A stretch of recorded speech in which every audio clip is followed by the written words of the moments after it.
In the fall of 1987, local news channel WSB-TV2 of Atlanta, Georgia was attempting to fill a scheduling gap in their Sunday morning lineup.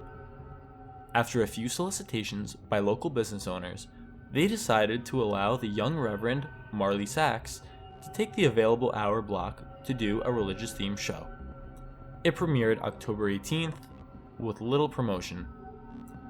The show was standard religious fare and consisted of the Reverend sitting in a simple chair reading passages from the Bible to the camera and discussing their interpretation and significance to our modern day-to-day life. The show received a reasonable number of viewers and continued to be shown into early December. It was then that the studio began to receive extremely strange complaints from viewers of Words of Light with Reverend Marley Sachs. The calls were from women and women only, who vaguely referred to uncomfortable feelings they had at very specific intervals during this program. They described feelings of nausea, back pain, dizziness, and blurred vision. These callers, for no discernible reason, were convinced that it was the viewing of this program that was causing these symptoms. It was later determined, after 3 weeks of complaints, that these feelings were happening at roughly 12-minute intervals during the course of the program. The small studio staff checked all the recording equipment, both audio and video, and found nothing faulty. When the Reverend was made aware of these incidents, he merely shrugged and stated, cryptically, that some can't handle the voice of God. The head of the studio, at a loss to explain the cause of these complaints, decided to continue running the program. By February, the viewership had dropped sharply, and it was decided to pull the plug on the show. The studio head figured it would be more prudent to spend as much time as possible on the news story than had the other two local news networks abuzz: the miscarriage epidemic. Starting sometime in November, the number of healthy pregnant women miscarrying in the Atlanta metropolitan area had reached over 300. The CDC could find no discernible cause for this terrifying occurrence. The Reverend took the show's cancellation with what could only be described as adjacent indifference. When informed, he made no protest, merely nodded almost knowingly. He left the studio after the last episode was filmed without so much as a word and dropped off the face of the earth.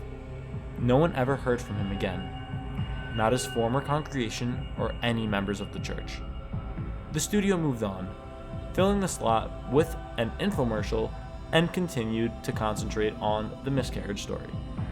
A year and a half later, an intern at WSB Studios discovered the tapes of the Words of Light and began going through them in an attempt to find stock footage for an upcoming piece the station was doing on the impact religion had on the city. The Atlanta incident, as the miscarriage epidemic became known in medical journals, petered out 3 months after the studio canceled Reverend Sachs' show and had already begun to fade from the public consensus. As the intern went through the tapes, he accidentally made a disturbing discovery about the footage. While attempting to stop one recording at 10 minutes and 45 seconds, he mistakenly jammed the fast forward button down. While the footage whizzed by, he attempted to pry up the button with a screwdriver. Just as he succeeded, the tape stopped at 32 minutes and 1 second. The intern actually fell out of his chair when he looked up at the screen, the image of a badly decomposed, severed head filling up the entire frame. After he collected himself, he moved the film back a few times, then forward, and realized that his mind was not playing tricks on him. He began going through the rest of the recording and soon discovered that at exactly 12-minute intervals, the image would appear for one frame.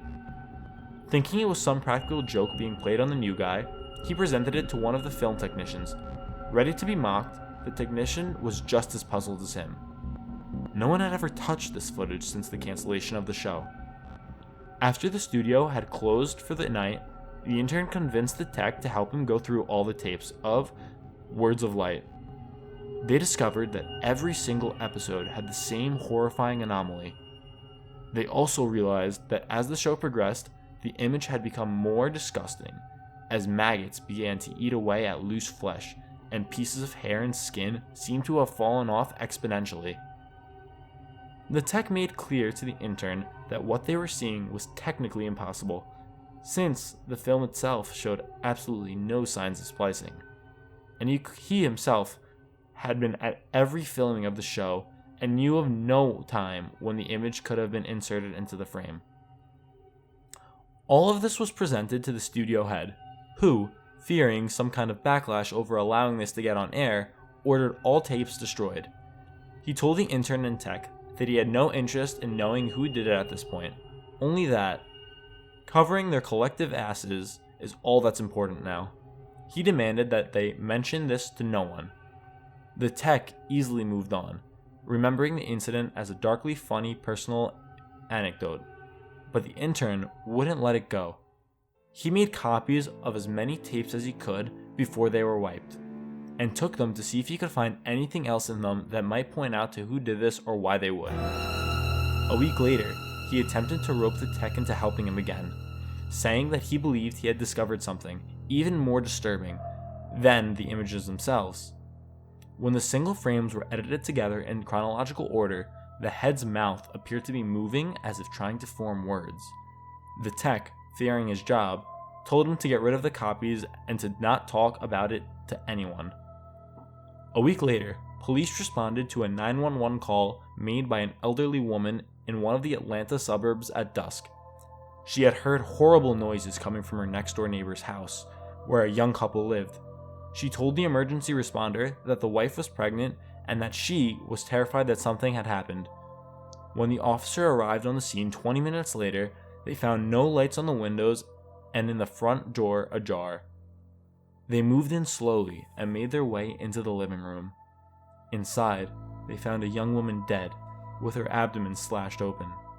The wound was jagged, and a trail of blood led from the body to the couch on the far end of the room. There sat her husband, the studio intern, naked, the corpse of his unborn child at his feet, dying. In his hand, he held a rusty piece of metal, siding he had used to gut his pregnant wife. The television was on and playing an 18-second loop of silent footage of a decomposing head, mouthing some unintelligible words. The story at the police precinct to this day goes that the intern kept saying under his breath, over and over again, as they led him away, "The light of God calls them."